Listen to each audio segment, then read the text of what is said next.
कुछ नहीं हुआ है, जबरदस्ती पुलिस लेके आई है और ला के मारी है। इसका कोई हक नहीं, कोई राइट नहीं है।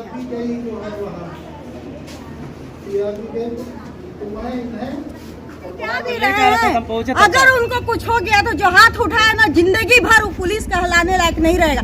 गुंडागर्दी हो रही है पुलिस के नाम पे, किसके पास लोग जाएगा। मैंने उस क्षेत्र में आए हैं तब से मैंने लोगों का जीना रास्ते में पीटे हैं, पैसे की मांग की है, फिर उसको पीटे हैं और पीटे हैं तो वो बेहोश हो गया। इसके दोषी हैं, कल अपने नेताओं और अधिकारियों से बात करके उचित कार्रवाई की जाएगी। बलिया में खाकी पर उठे सवाल।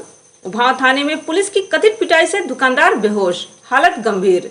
नमस्कार, मैं शबीना परवीन और आप सभी देख रहे हैं मेरे साथ भारत मीडिया। बलिया जिले के बेलथाओड़ क्षेत्र से पुलिस की कार्य प्रणाली पर गंभीर सवाल खड़े करने वाली एक बड़ी खबर सामने आ रही है। रक्षा करने वाली खाकी पर ही एक दुकानदार की थाने में बेरहमी से पिटाई करने का आरोप लगा है। पिटाई के कारण बीमार दुकानदार की हालत इतनी बिगड़ गई है कि उसे आनन फानन में जिला अस्पताल रेफर करना पड़ा है। इस घटना के बाद परिजनों और स्थानीय लोगों में पुलिस के खिलाफ भारी आक्रोश है। जानकारी के मुताबिक बेलथाओड़ बाजार में एक मामूली कहासुनी के बाद डायल 112 पुलिस मोहित और उसके भाई रमेश गौड़ को उभाव थाने ले गई थी। आरोप है कि बिना किसी स्पष्ट कारण के पुलिस कर्मियों ने थाने के अंदर रमेश गौड़ को कई थप्पड़ जड़ दिए।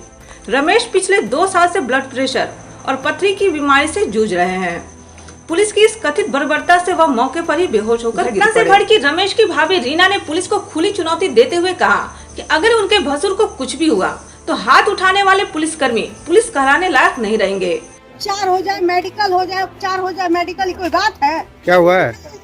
क्यों हाथ उठाए लोग है और ला के मारी है उनको।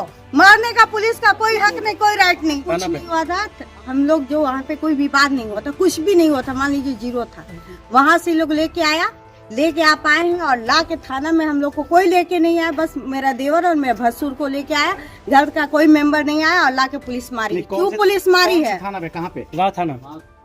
उभाव थाना पे मार के लाद के खुद लेकर आ रहे थे, मार के लाद के लेकर आ रहे थे। हम पहुंचे तक अगर उनको कुछ हो गया तो जो हाथ उठाएगा, जिंदगी भर वो पुलिस कहलाने लायक नहीं रहेगा। गुंडागर्दी हो रही है पुलिस के नाम पे, किसके पास लोग जाएगा? जब पुलिस ही गुंडा बन जाए तो किसके पास लोग जाएगा? कोई जवाब है, कोई दे रहा है, उधर बात कर रहे हैं, उधर बात कर रहे हैं, क्यों कर रहे हैं बात? कैसा? और जो हाथ उठाएगा पांडे थे, हाथ उठाएगा देवी पांडे थे और गुंडागर्दी करके मार के भेज देगी कि हाँ जाओ, तुम्हारा कुछ नहीं कर सकते हम लोग। तो आज सरकारी अस्पताल पे हैं, क्या किसके साथ क्या हुआ है? नाम बताइए जरा जिनके साथ। वो हमारे जेठ जी हैं। क्या नाम है उनका? रमेश। रमेश पूरा नाम क्या है उनका? रमेश गौड़। और घर कहाँ है? बेलथरा बाजार। पिता का नाम क्या है? सुरेश।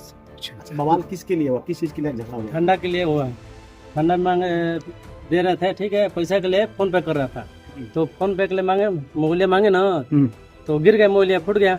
तो फूटने को ऐसा ना हो जाए, घर से बुला के लेके आदमी उसमें घुस के घर मार रहे थे। अब कोई हमारे घर पे नहीं थे, हम लोग सब अपने बिजनेस दुकान में थे। 3 लेडीज प्रोग्राम में घुस के आके मार रहे थे और हम पुलिस को भी कह रहे हैं। छोड़ के घुस गए घर में, कोई नहीं था घर पे। हम लोग अपने गए, दौड़ते हुए गए, तब तक वो भाग गया मारपीट के। उनका भी, जिससे लड़ाई हुआ उनका भी पैर टूटा हुआ है। अभी 1 महीना 1.5 महीना हुआ सीजर हुए। आपका क्या नाम पड़ेगा? मेरा नाम रीना है। अच्छा, आपके पति का नाम? राजनारायण गौड़। तो फिर पुलिस जो है थाने लेकर के आएगी? हाँ, पुलिस थाने, वहाँ पे कहने के बाद भी कोई कुछ भी वहाँ लिखाई पढ़ाई नहीं हुआ। लेके आई है तो अब मारे कैसे? लाके क्यों मारे हैं? अभी क्या स्थिति है उनकी? अभी तो है। हाँ, क्या स्थिति है यहाँ पे? चोट कहाँ लगी है उनको? चोट आप देखे? सर पे लगाए पे मारे हैं, तो लगे हैं कहाँ पे? कान पे। मारने का जरूरत ही नहीं था, और जो मारा है वो चैन से नहीं रहेगा बस। और जाके गुंडागर्दी थाना में कहता है, थाना वाला की किस्सा जब तुम्हारे घर का आदमी लेके जा रहे तो तुम चलो मेरे साथ। लेके आके अगर लेडीज रहती तो क्या करता हम लोग?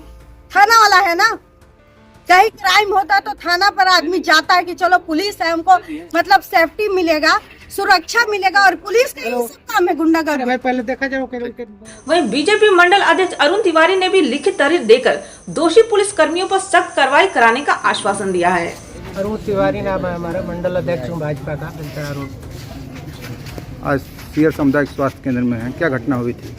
घटना यही हुई थी कि एक हमारा गांव है हल्दीरामपुर, वहीं चट्टी है, सहिया चट्टी है, अंतरा बाजार सहिया जो हल्दीरामपुर में ही पड़ता है। वहीं एक दुकानदार है रमेश गुण, तो उसका घर भी वहीं है, समोसा और चाय का दुकान करता है।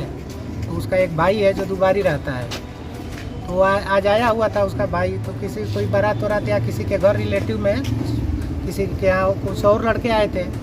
उन लड़कों से उसके भाई से कुछ कहा सुनी हो गई, तो वो पक्ष 100 नंबर को फ़ोन किया था। अब 100 नंबर के कुछ सिपाही वहाँ 2 पहुँचे, तो वो कहा कि भाई दुकान छोड़ के घर पे गया कि कैसे सिपाही लोग आ गए। फिर वो कहा कि अरे भाई तो भाई से गलती हुई है, तो फिर वो हमको फ़ोन किया। हम भी उन लोगों से बात किए, हम कहा कि भाई अगर जो गलती हुई है तो दोनों पक्षों को ले जाइए थाने पे, उन लोगों को जो उचित कार्रवाई हो करिए। फिर देवी प्रसाद मिश्रा एक हमारे यहाँ के दरोगा हैं, वो इससे खुनस रखते थे, कई दिनों से जाते हैं चाय पानी की दुकानों पर, दुकानदारों को परेशान करते हैं। जब से मैंने उस क्षेत्र में आए हैं तब से मैंने लोगों का जीना दुबार कर दिया है, तो वो इशारा कर दिए जो जैसे वहाँ के लोग बता रहे हैं। और फिर वो सिपाही इस रमेश को, जिससे कोई मतलब नहीं था घटना से, उसको उठा लाए सब थाने पे, और थाने पे ले आके और उसको रास्ते में पीटे हैं, पैसे की मांग की, फिर उसको पीटे हैं, और पीटे हैं तो वो बेहोश हो गया। बेहोश हो गया तो उसका भाई हमको फ़ोन किया, मैं बाज़ार में ही था, वहाँ मैं गया। फिर वो गाड़ी में उसको रखे हुए थे, हमको कैसे मार दिए। फिर वो क्या किए, रास्ते में ला रहे थे हॉस्पिटल, फिर उसको वापस ले गए। हाँ, ये गुंडई कर रहा है। फिर मैंने इसकी सूचना तत्कालीन SHO साहब को मैंने दिया। SHO साहब तुरंत बात कहीं क्षेत्र में थे, सुने, और तुरंत 2 मिनट के अंदर मैंने SHO साहब भिजवाए इसको। फिर हॉस्पिटल पर भी आए, हमसे भी बात किए कि हमको बताना चाहिए, हमको जब हमको जानकारी हुई साहब मैं बताया हूँ। तो SHO साहब के कहने पर फिर तुरंत मैंने वो आया है यहाँ, उसके बाद सुई दवाई उसका हुआ है, थोड़ा स्थिति अभी गड़बड़ है, उसके लिए मऊ भेज दिया गया है। तो मऊ यहाँ से रेफर हो। जी जी सर, जो मंडल अध्यक्ष हैं आप और आपकी सरकार है, और जिस तरह से 0 टॉलरेंस की बात जो है हमारे मुख्यमंत्री जी कहते हैं, और थाने पे इस तरह की जो है घटना हो रही है, इसको लेकर के क्या दुर्भाग्यपूर्ण है, रिपोर्टिंग क्या की जाएगी? घटना दुर्भाग्यपूर्ण है। या जो भी इसके दोषी हैं, कल अपने नेताओं और अधिकारियों से बात करके उचित कार्रवाई की जाएगी, और बिल्कुल जिसके साथ ये घटना हुई है उसको मतलब न्याय दिया जाएगा, इन लोगों के पर कड़ी कार्रवाई होगी। और हम लोग कल अपने नेताओं और अधिकारियों से इस बात को रखेंगे, और जो ही प्रकरण है लिखित रूप में थाने पर दिया जाएगा, और उसके बाद बिल्कुल कठोरतम कार्रवाई होगी। देवी प्रसाद मिश्रा और 100 नंबर के दोनों सिपाही जो बहुत निंदनीय कार्य काम किए। मामले को तूल पकड़ता देख उभाऊ इंस्पेक्टर दिनेश पाठक दलबल के साथ अस्पताल पहुंचे। उन्होंने प्रथम दृष्टया इसे गलतफहमी बताते हुए निष्पक्ष जांच और दोषियों पर कड़ी कार्रवाई का भरोसा दिया है।